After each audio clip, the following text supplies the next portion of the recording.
pessoal, tudo bem com vocês? Bom, gente, como todo ano, eu sempre faço aí um vídeo especial de Natal. E esse ano, para 2025, eu tinha pensado em duas histórias pra gente conversar, mas eu acho que eu só vou conseguir fazer de uma. Hoje a gente vai conversar sobre um conto de uma autora brasileira que eu amo muito, que acompanha o canal, sabe quem é, que é a Lígia Fagundes Telles com seu Natal na Barca. Gente, vocês estão ouvindo provavelmente um chiado aí no fundo do vídeo, relevem o barulho por conta do meu ventilador que está ligado aqui na minha cara, porque tá muito quente aqui no meu país, São Paulo, não é mesmo? E eu não ia conseguir gravar esse vídeo com ele desligado, gente. Eu ia começar aqui a derreter no vídeo, ia ficar horrível. Então, ele vai ter que ficar ligado, então relevem.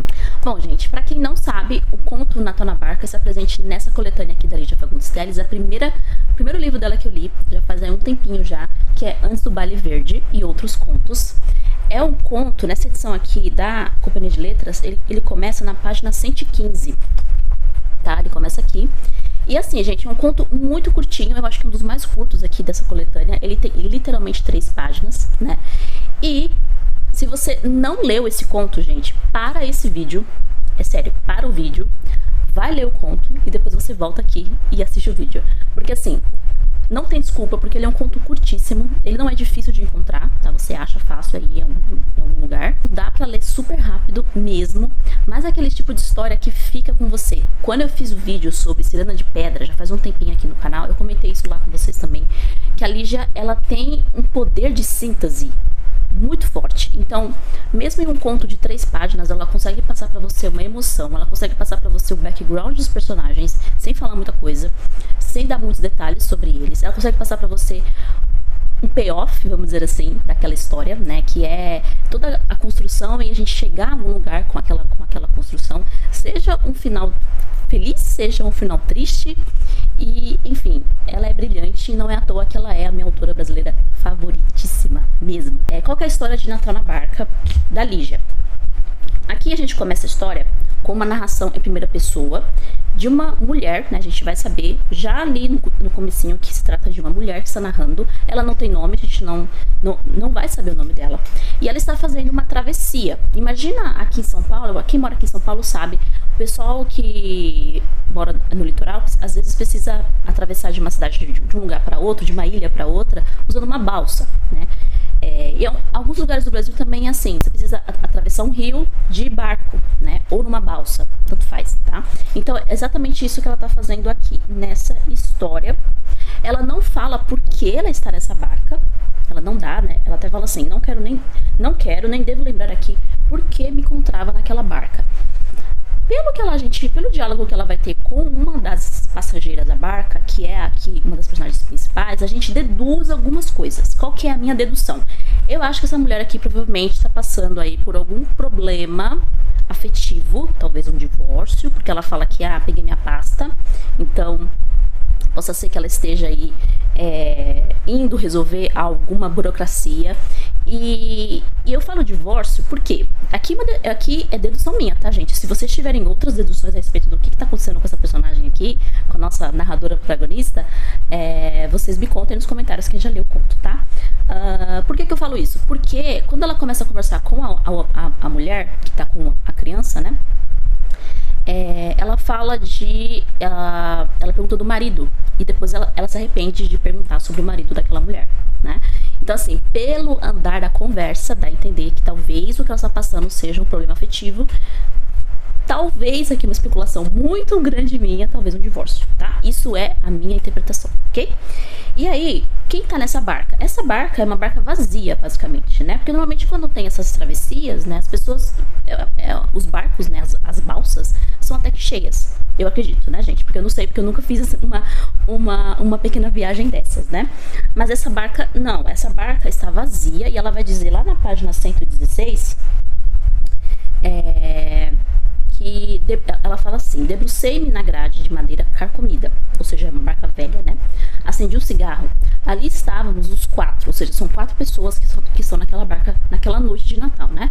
Silenciosos como mortos, no antigo barco de mortos, deslizando na escuridão. Contudo, estávamos vivos e era Natal. Então, assim, o Natal aqui é o pano de fundo da história, né? A história se passa ou na noite de Natal, né? Não fica específico aqui, ou se passa no dia de Natal, né? No dia 25 aqui no caso. Né? Então quem tá na barca junto com a narradora? Estava um bêbado esfarrapado, né? Que ele tava deitado, né? No banco, provavelmente tava tão bêbado que tava até conversando com um amigo invisível, né? Ela vai falar um vizinho invisível.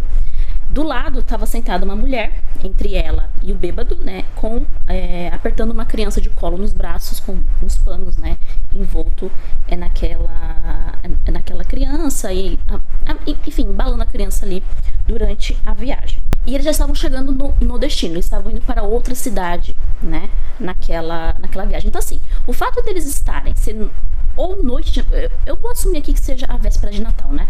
Então, o fato deles estarem fazendo uma travessia dessas, na véspera de Natal, só os três ali, uma viagem meio mórbida, já demonstra ali que aquelas pessoas não estão em uma condição fácil de vida, né? Porque quem faria uma viagem dessas na noite de Natal, sozinhos, né?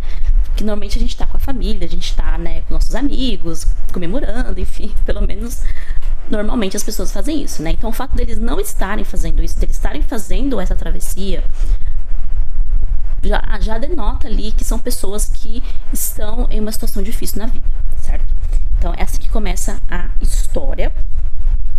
E ela vai dizer, a narradora, que ela não quer contato com pessoas, ela não quer conversar. Ela é meio eu assim, gente, eu sou meio antissocial.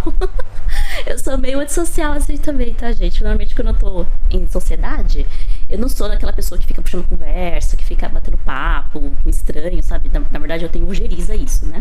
Claro que se a pessoa vir conversar comigo, eu até educadamente, porque eu fui educada, né, gente? Eu respondo, né? Falo, beleza, mas eu particularmente não gosto, né? E fico às vezes até um pouco incomodada, dependendo de como a pessoa me aborda, eu até fico um pouco incomodada com isso. Lembro que eu tava uma vez no ponto de ônibus, acho que eu tava voltando pra casa, e o ponto tava meio vazio, assim, né? Era cedo ainda, mas... E só tinha eu sentada lá esperando o ônibus, era de dia, né? Então eu tava tranquila, né? Se fosse à noite eu ficaria com medo, mas era de dia, tava claro assim ainda, então eu tava esperando lá o ônibus. E do nada sentou uma mulher, né, do meu lado, e simplesmente começou a bater papo comigo, assim. Acho que ela queria conversar, ela queria conversar com alguém, e me viu lá sozinha, né, e começou a bater papo, cara, e eu fui no embalo, né, porque, assim, eu fico sem graça, né, de cortar a pessoa, né, eu acho isso muito ruim, né, eu acho isso muito mal educado, então eu me identifico aqui com a narradora da história. Eu também não sou a pessoa mais sociável, gente, eu gosto de ficar na minha mesmo, sozinha. Festa de família pra mim, eu adoro estar com a minha família, mas eu confesso pra vocês, gente, que eu fico sem energia nenhuma depois que termina. Eu fico com zero energia, eu preciso realmente ficar assim, sozinha. Complicado. Então, mas voltando aqui à história. E aí, elas estão lá, né, nesse silêncio, a viagem, gente, já tá terminando, não parece ser uma viagem muito longa, né? E aí ela quase deixa cair a caixa de fósforo no rio, né? O que é bem interessante o fósforo aqui, porque ela quase taca fogo no barco, né? Se vocês pararem pra pensar, tem momento que ela joga o cigarro, ela acha que jogou o cigarro no rio, mas ela acabou jogando o cigarro dentro da barca. Então por um triz ela não mata todo mundo ali, porque é madeira. Então se aquele cigarro, se o fogo que ainda tá no cigarro pega na madeira, você quer tacar fogo na madeira do barco, e aí, meu filho, eles iam tudo beleléu. Mas enfim, voltando. E aí essa foi a deixa da mulher com o bebê conversar com ela, né? Então ela coloca a mão no rio, né? Ela coloca a mão na água do rio e fala, nossa, gelada, né? E aí a moça com o bebê fala, mas de manhã é quente, né? E aí então elas começam a conversar. E aí a narradora começa a perguntar sobre pra onde ela tá indo, né? A moça com o bebê, ela fala que tá indo pra uma outra cidade, que é Lucena, que ela já pegou aquela barca várias vezes. Só que ela não esperava pegar aquela barca justamente hoje, ou seja, na véspera de Natal. Acreditamos que seja a véspera de Natal. E aí a narradora então percebe que ela pergunta do filho da mulher, E aí a mulher fala, ele tava doente, eu levei ele no médico, o médico me recomendou ir numa farmácia na cidade, que é Lucena, né? Que elas estão indo, provavelmente atravessando para essa cidade.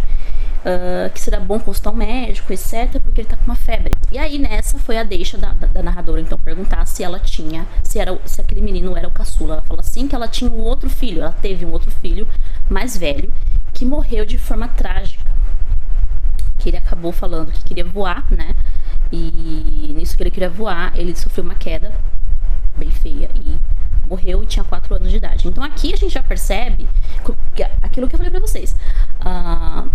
Só o fato de ser uma noite de Natal e só aquelas pessoas estarem ali fazendo aquela viagem numa noite de Natal, em vez de estar com a família, já prova pra gente que esses personagens não estão numa situação fácil da vida. Quando a gente chega nesse diálogo da mulher com a narradora da história, a gente já tem absoluta certeza de que algo está errado ali. Aí a narradora continua perguntando, né? Que idade ela tem, mas a gente percebe que ela está incomodada com aquele assunto, né? Ela quer saber mais, meio que uma curiosidade mórbida que ela tem aqui, mas ela sabe que aquela conversa estava incomodando ela, deixando ela desconfortável, deixando ela ali, putz, mano, por que eu fui começar esse assunto? Agora eu vou ter que terminar, agora eu vou ter que seguir adiante, né? Porque se eu cortar a moça com o bebê aqui, vai ser esquisito, né? E ela tentou desviar o assunto do filho que morreu, perguntando do marido, o que também foi um erro, porque a moça com o bebê fala, o meu marido me abandonou. Antes disso, a narradora até comenta, né, que as roupas dessa mulher eram roupas fluídas, ou seja, ela não tinha recurso. Então, assim, a mulher não tem recurso nenhum. A mulher tem poucos recursos. Pelas roupas a gente percebe. Perdeu já um filho de 4 anos. O marido a largou. E agora, na véspera de Natal, e agora ela estava com outro filho doente. Muito doente. Ela tinha que, na véspera de Natal, provavelmente, fazer uma viagem ali até outra cidade para ver um médico, assim, o mais rápido possível. Então a gente já percebe aqui que a vida dessa mulher é uma sucessão de desgraças, certo? E que o marido dela a deixou só fazia 6 meses, ou seja, era tudo muito recente. O filho já tinha morrido já faz um tempo, o filho mais velho, né, pelo que dá a entender, mas o marido a deixou há pouquíssimo tempo por outra mulher, ela vai dizer, né, ela vai contar a história, então, pra narradora, que cada vez mais a narradora vai se sentindo... no começo ela parece que quer encerrar a conversa porque... dá a entender que ela quer encerrar a conversa porque, putz, tá entrando num campo perigoso. Mas parece que a história daquela mulher também estava não só sendo desconfortável para a narradora, porque é uma história muito trágica, mas também estava fazendo a narradora pensar na sua própria história, nas suas próprias tragédias aqui. Então, em algumas partes aqui do texto, né, a narradora claramente estava pensando na própria vida, enquanto a moça falava das suas desgraças, né?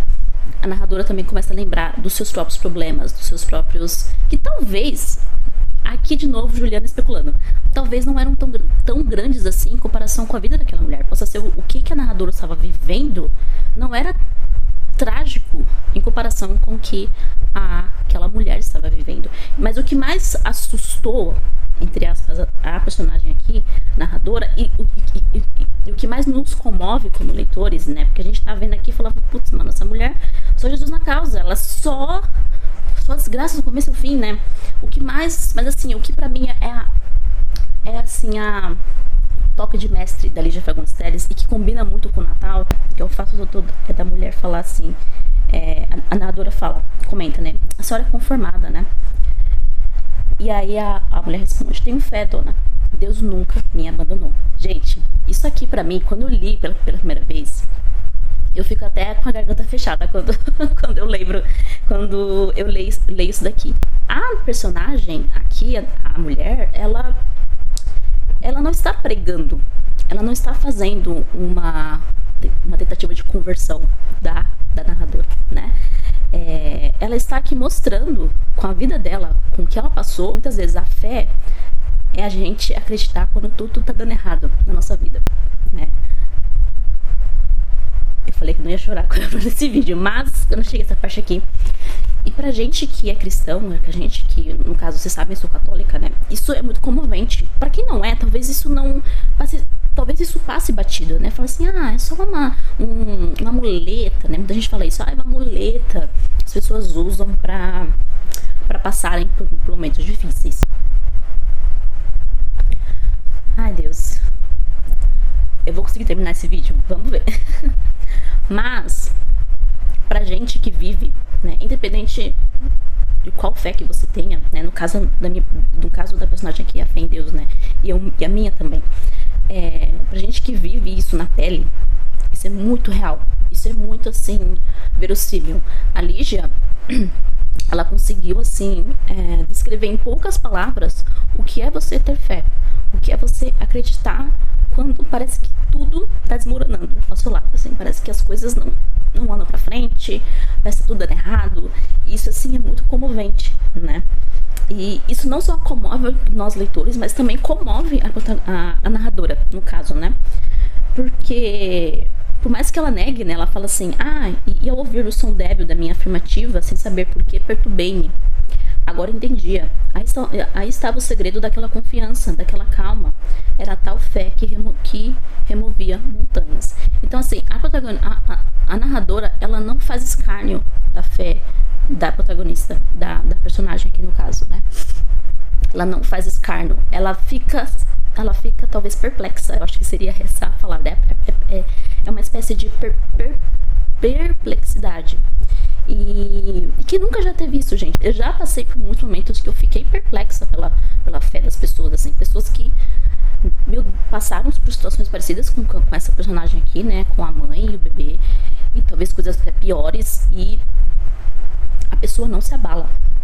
É um negócio, assim, impressionante, cara. Então, e a Lígia, como a grande contista, né, que ela consegue retratar isso, assim, de uma forma perfeita, maravilhosa aqui nesse conto.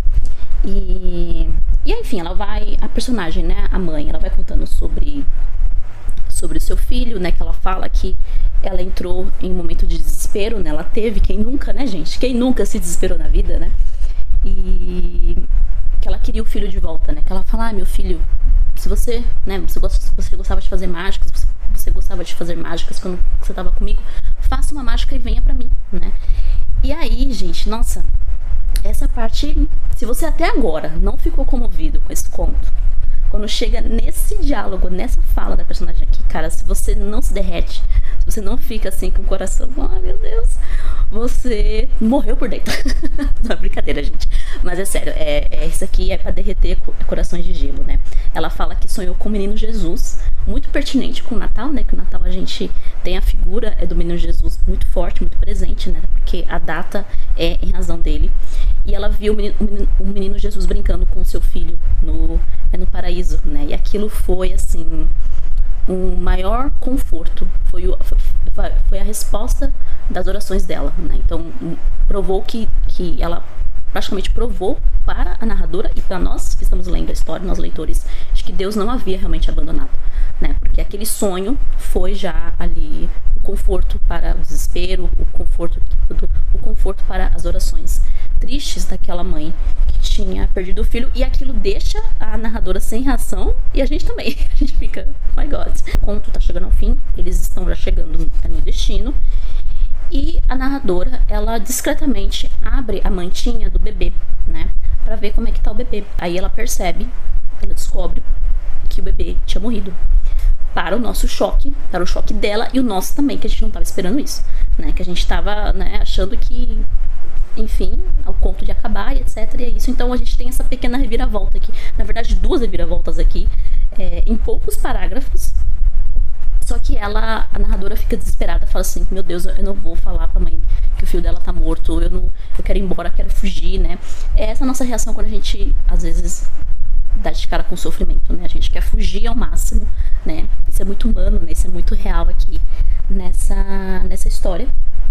E ainda, em determinado momento, a narradora meio que, você vê que ela tem um bom coração, né, apesar dela estar desesperada ali pra né, cair fora, né, e não ver a mãe descobrindo que o filho tinha morrido nos braços dela, né, ela ajuda a mãe a pegar ali umas sacolas, né, pra elas descerem da barca, e ela fala assim, né, ajudei-a, mas em vez de apanhar a sacola que lhe estendi, antes mesmo que eu pudesse impedi-lo, a moça, né, a mulher, afastou o chale que cobria a cabeça do filho. E aí ela fala assim, acordou do minhoco, e olha aí, deve estar agora sem nenhuma febre.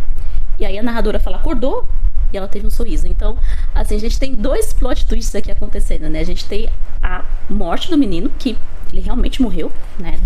Dá a entender que a morte do menino, que sim, gente, eu acho que quando eu li a primeira vez, eu achei que não. Eu falei assim, será que a narradora se enganou? Será que o menino não morreu? Mas lendo 3, 4 vezes, eu falei, não, o menino realmente tinha morrido. Não há dúvidas aqui. Pelo menos eu não acho que há dúvidas que o menino não morreu aqui no meio da viagem, né? E aí do nada também o menino revive. E aí no final até fala, né? Inclinei-me, a criança abrira os olhos, aqueles olhos que eu vira cerrados tão definitivamente. Aqui não há dúvida que ele tinha morrido, tá, gente? E bocejava, esfregando a mãozinha na face de novo, corada. Fiquei olhando sem conseguir falar. Então, bom Natal, disse ela, enfiando a sacola no braço. E aí, por fim, tem mais alguns parágrafos. A história finaliza, né, com a narradora olhando pro rio, né, que, enfim, que provavelmente era verde, era quente no verão. Então, e é isso, gente. Essa é a história muito simples, muito singela, só 3 páginas, mas olha o tanto de coisas que a gente vai refletindo enquanto a gente vai lendo essa história maravilhosa que é Natal na Barca. Muitos simbolismos aqui, né? O rio como travessia da vida, né? A quentura do rio durante o dia, ou seja, é que simboliza, né, a felicidade, né? Em contraste com a noite, né? Que a história se passa à noite, ou seja, a noite tem essa simbologia de que à noite a gente meio que tem uma morte, né? A gente morre todos os dias quando a gente dorme, né? Isso é bíblico até, né, gente? Porque na Bíblia a gente vê que a morte, que o sono é visto como também uma espécie de morte, uma morte temporária, vamos dizer assim também, né? Então a gente tem aqui esses personagens que estão mortos, né? Eles estão passando por várias coisas ao mesmo tempo e talvez não tenham mais tanto gosto pela vida, eles revivem, eles fazem essa travessia juntos e quando eles chegam, né, ao final dela, eles de certa forma revivem. Não só o bebê revive, mas a mãe também revive, a personagem, a narradora revive e também o bêbado revive, né? Ela vai dizer que o bêbado levanta aqui, ele acorda, né, do sono que ele tava, né? Eu falei o sono, biblicamente falando, ele também representa a morte, né?